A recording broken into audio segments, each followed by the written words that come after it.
नमस्कार विद्यार्थी मित्रांनो, टर्निंग पॉईंट्स या यूट्यूब चॅनलवरती आपलं स्वागत आहे। तर सध्या TCS या पॅटर्ननुसार परीक्षा होत आहेत। तर या पॅटर्नचा विचार करता आपण बुद्धिमत्ता विश्लेषण सिरीज सुरू केला आहोत। तर तसेच आपलं टर्निंग पॉईंट्स हे ॲप पण आहे।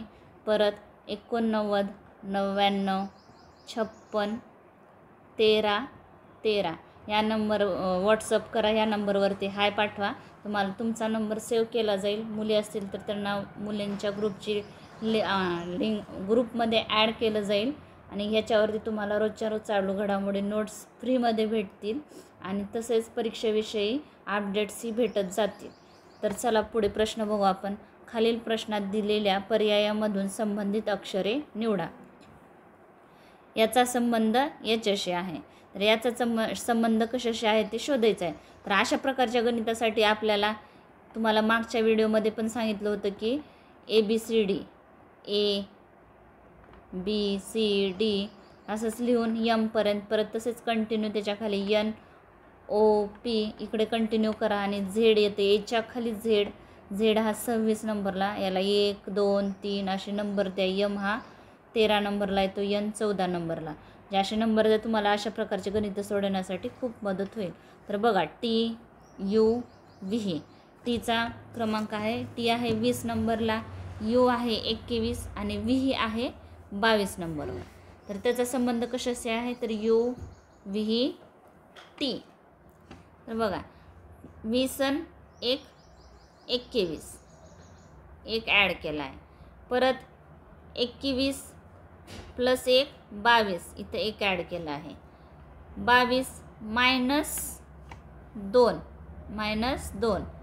22 मधून 2 गेले 20 राहिले, म्हणजे इथं प्लस 1 प्लस 1 मायनस 2। तसेच बघा संबंध GHI, G आहे 7 नंबरला, H आहे 8 नंबरला, I आहे 9 नंबरला। 7 आणि 1 8 म्हणजे H, 8 आणि 1 9 म्हणजे I आणि 9 मधून 2 गेले किती राहतात 7 नंबरला आहे G। तसेच असंही सोडू शकतो तर आपण। परत दुसरी एक पद्धत आहे बघा, आता U सेंटरचा पहिल्यांदा घेतला आहे, शेवटचा सेंटरला घेतला आहे आणि जो 1 नंबरचा आहे शब्द तो एकदम लास्टला। तसेच बघा इथं सेंटरचं H पहिल्यांदा, परत लास्टचा सेंटरला आणि G आहे ते शेवटला टाकला। म्हणजे तुम्ही असं पण सोडू शकतो आणि हे जे प्लस मायनस केलं आहे तसं पण सोडू शकतो। दोन्ही प्रकारे सोडवलं तरी उत्तर तेच येणार आहे, म्हणजे उत्तर आहे आपलं HIG हे आपलं उत्तर आहे। तर चला पुढचा प्रश्न घेऊ आपण। प्रश्न आहे, दुसरा शब्द पहिल्या शब्दाशी संबंधित आहे, तसाच तिसरा शब्दाशी संबंधित असलेला पर्याय निवडा। तर शब्द काय आहेत, रुग्णालय, आरोग्य, शाळा, शाळेचा संबंध शिक्षणाशी आहे, म्हणजे आपलं उत्तर आहे हे। तर चला पुढचा प्रश्न घेऊ आपण। प्रश्न आहे, R आणि S भाऊ बहीण आहेत। R आणि S काय आहेत, भाऊ बहीण, हे R आणि हे S। पुढे आहे X ही Y ची बहीण आहे, X ही Y ची बहीण आहे, म्हणजे X स्त्री झाली, Y हा पुरुष। Y ची बहीण कोण आहे, X। पुढे आहे आणि X ची R आई आहे, R कोण आहे, X ची आई आहे, म्हणजे हे पण स्त्री। तर पुढे काय म्हणलं, S चे Y सोबत नाते काय, ह्या दोघांचे नाते विचार। तर हे दोघं बहीण भाऊ आहेत आणि हे दोघं बहीण भाऊ, तर म्हणजे X आणि Y हे R चे मुलं झाले। आता ही जर बहिणीचे मुलं म्हणजे कोण असते, मुलगी असेल तर भाची आणि मुलगा असेल तर भाचा, म्हणजे Y कोण असेल, Sचा तर भाचा असेल। तर चला पुढचा प्रश्न घेऊ आपण। प्रश्न आहे, चौकोन PQR मध्ये त्रिकोण Q आणि त्रिकोण S या कोणांच्या मापांची बेरीज 150 अंश आहे असेल, तर त्रिकोण P आणि त्रिकोण R कोणांच्या मापांचे गुणोत्तर 4:3 असेल तर R चे माप किती असेल। तर एक लक्षात द्या, चौकोनाच्या 4 कोणांच्या मापांची बेरीज किती असते तर 360 अंश असते। तर आपल्याला काय दिलं आहे, तर 2 कोणांच्या मापांची बेरीज दिली आहे, तर कोणच्या क्यू प्लस आर ह्या कोणांच्या मापांची बेरीज किती आहे 150 अंश. म्हणजे दुसऱ्या कोणांच्या मापांची बेरीज किती असेल तर 150मधून 360मधून जर 150 गेले तर किती राहिले 110 अंश राहिले. म्हणजे 110 अंश कोणांच्या मापांची बेरीज असेल तर पी आणि आरच्या कोणांची मापांची. तर यांचं आपल्याला गुणोत्तर दिलं आहे. गुणोत्तर म्हणजे 4x मानू आपण पी आणि 3x आर हा कोण मानू. तर हे 210 4 आणि 3 7 7x 210 210 भागिले 7 7 1 7 7 त्रिक 21 शून्याला 0 म्हणजे x बरोबर किती आलं आपलं 30. तर आपल्याला काय विचारलं आहे तर आरचे माप किती असेल असं विचारलं आहे. तर आरचे आपण हे आरचं गुणोत्तर आहे 3x परत बघा 3 गुणुले 3 3 त्रिक 9 म्हणजे 90 अंश हे आरच्या कोणांचे माप आहे. किती आहे आरच्या कोणाचे माप 90 अंश आहे. तर आपल्याला पीचे विचारलं असतं तर 4 त्रिकून 12 120 120 बघा ह्या दोघांची बेरीज किती येते 210 म्हणजे बघा हे 210 आलं. म्हणजे आता आरचा माप काय असेल तर 90 अंश हे आपलं उत्तर आहे. तर चला पुढचा प्रश्न घेऊ आपण.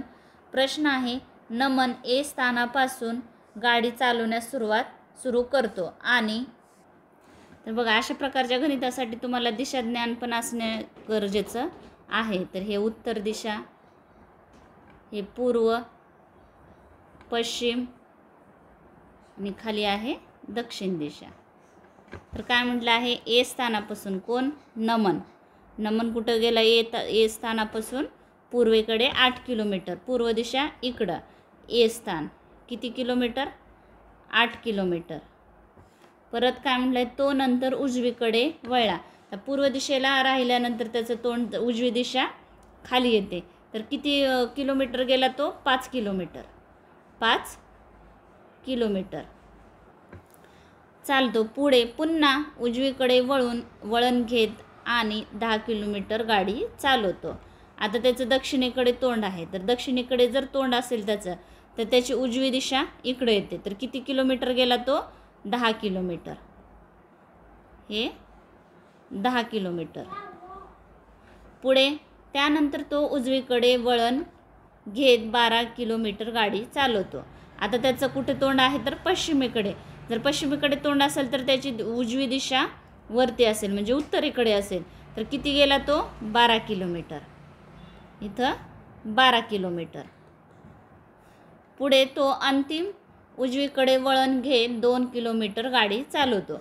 आता त्याचं उत्तरेकडे तोंड आहे तर त्याची उजवी दिशा कुठे असेल तर पूर्वेकडे. तर तो पूर्वेकडे किती किलोमीटर गेला आहे तर 2 किलोमीटर. इथं 2 किलोमीटर. 2 किलोमीटर गाडी चालवतो आणि पी स्थानावर थांबतो. हे त्याचं पी स्थान. तर ए स्थानावर पुन्हा पोहोचण्यासाठी त्याने किती अंतर सर्वात कमी अंतर सांगितलं आहे.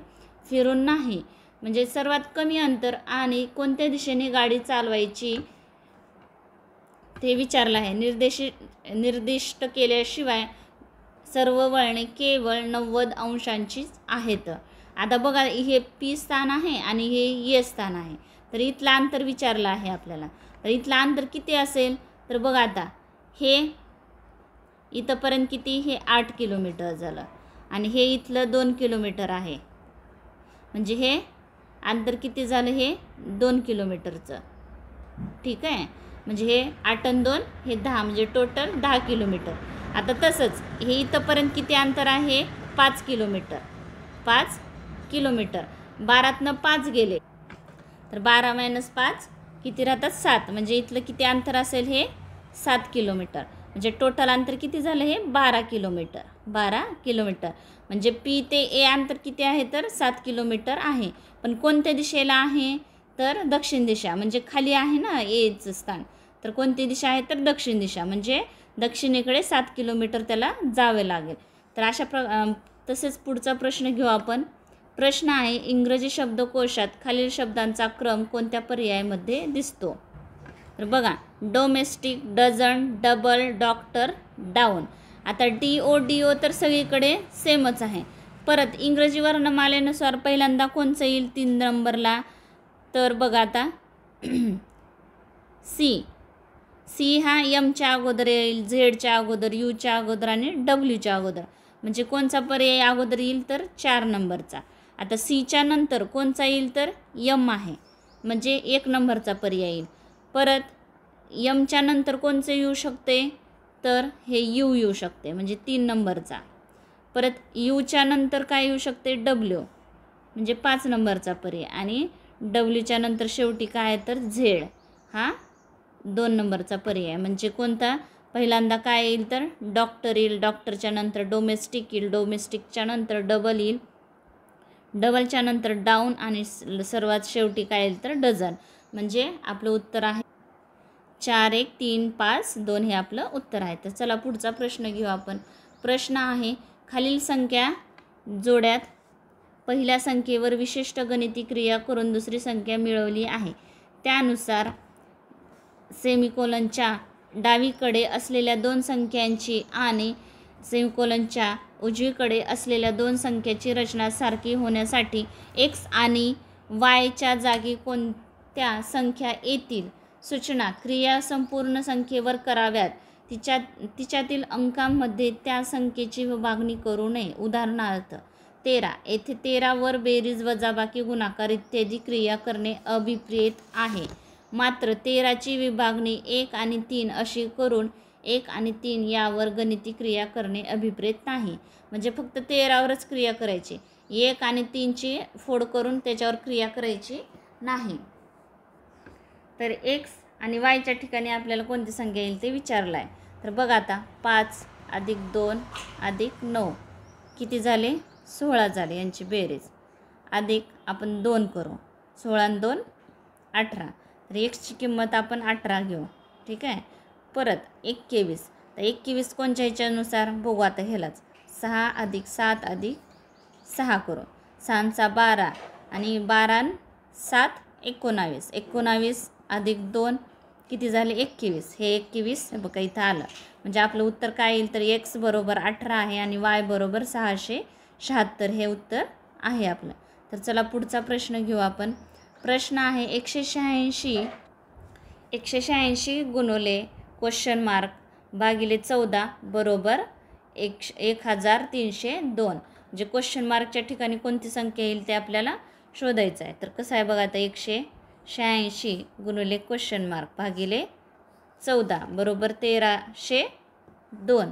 तर याला तसं आपण असं करू, क्वेश्चन मार्कच्या ठिकाणी हे 1302 गुणुले गुणाकारातले भागाकारातले 14 गुणाकारात भागिले गुणाकारातले 186 भागाकारात यांचा गुणाकार येतो 18,228 भागिले 186. तर ह्याला 186 एक 186 बघा 186 गुणुले 2 म्हणजे 2चा जर भाग जाते का बघू आता. तर यांचा गुणाकार येतो 9चा भाग घालू आपण ह्याला, किती 9चा भाग.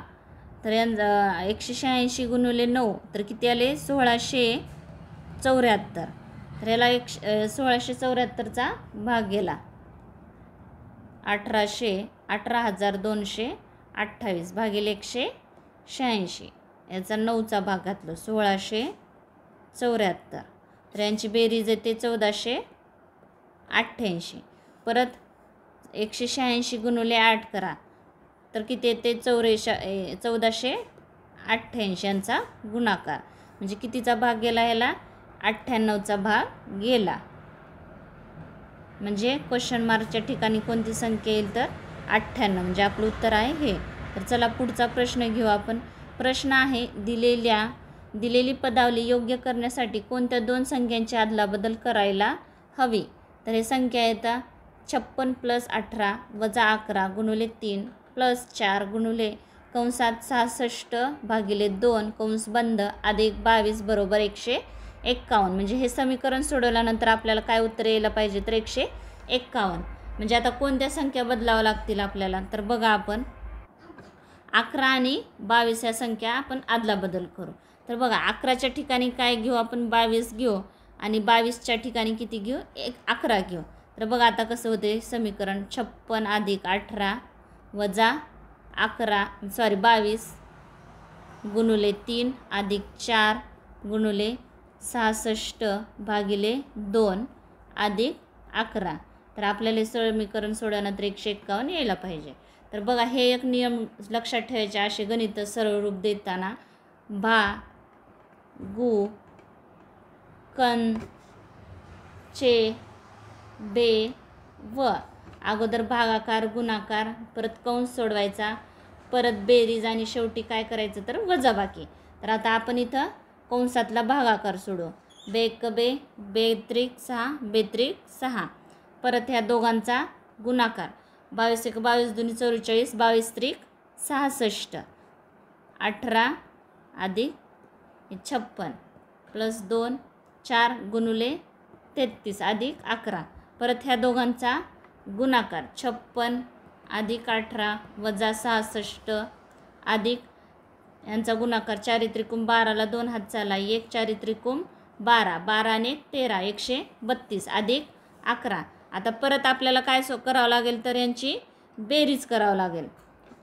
ह्या दोघांची बेरीज येते 74 वजा आता इथं वजाबाकी करावं लागेल ना अगोदर ह्या दोघांची बेरीज पण इथं वजा आहे त्याच्यामुळं वजाबाकी करायची. तर 132 मधून 66 गेले 66 पण चिन्ह वजा द्यायचं का बेरजेचं तर मोठ्या संख्येचं चिन्ह काय बेरीज आहे. तर इथं बेरीज अधिक 11 ज्या तिघांची बेरीज किती होते तर 151 म्हणजे आपलं उत्तर आलं 151 सेम आलं. म्हणजेच कोणत्या संख्या बदलाव्या लागतील तर 11 आणि 22 ह्या संख्या बदलल्यानंतर हे समीकरण सोडवल्यावर 151 हे उत्तर येते. तर चला पुढचा प्रश्न घेऊ आपण. प्रश्न आहे एका संख्येला 899 ने भागले मिळणारी बाकी 63 आहे. त्याच संख्येस 29 ने भागल्यास किती बाकी मिळेल. बघा सोपं एकदम. 29 ने जर आपण ह्या बाकीला जर भागलो तर किती बाकी येईल हे ते आपलं उत्तर असेल. तर 63 भागिले 29 तर बघा 29 1 29 तर आता कितीचा भाग जाईल 29 दोन्ही 58 29 त्रिक 87 87 हे मोठं होते म्हणजे 29 1 29 दोन्ही 58 पण 58 63 वजा 58 तर किती राहतात 5 म्हणजे आपलं उत्तर काय येईल 5 हे आपलं उत्तर येईल. म्हणजे बाकी किती राहते तर 5 राहते. तर अशा प्रकारे आपण बुद्धिमत्ता विश्लेषण सिरीज सुरू केलो आहोत. व्हिडिओ आवडला असेल तर नक्की शेअर करा लाईक करा सबस्क्राईब करायला विसरू नका. Thanks for watching this video.